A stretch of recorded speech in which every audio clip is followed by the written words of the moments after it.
trouve que ce qu'on cherche, hein. C'est-à-dire que d'un point de vue inventaire entomologique, on a fait ces petits groupes d'espèces-là. Donc on arrive, je crois, à une quinzaine d'espèces de libellules,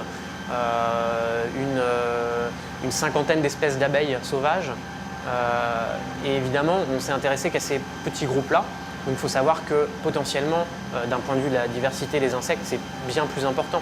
Mais on ne peut pas faire tous les groupes d'insectes en même temps, c'est pas possible, c'est trop gigantesque. Si on s'intéressait ne serait-ce qu'aux coléoptères, par exemple, ce qu'on appelle vulgairement les scarabées, eh bien, on pourrait trouver des centaines d'espèces. Simplement, d'un point de vue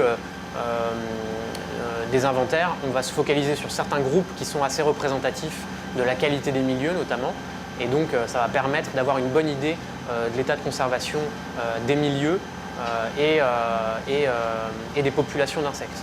D'après les premiers inventaires qui ont été faits donc, par l'OPI, on peut constater qu'il y a quand même une mosaïque de milieux assez importante, des milieux variés, qui sont parfois en bon état de conservation, où il y a une bonne biodiversité des insectes dessus.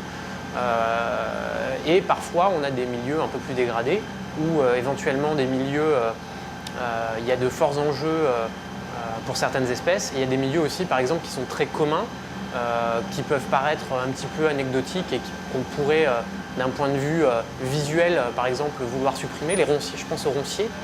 Des ronciers, ça peut paraître très désagréable, mais en fait, c'est une source de nourriture très importante pour un très grand nombre d'abeilles sauvages. Et donc, c'est des petits milieux qui sont importants de conserver, même s'ils paraissent un petit peu indésirables. Eh bien, pour la diversité des insectes, c'est des milieux qui sont très favorables.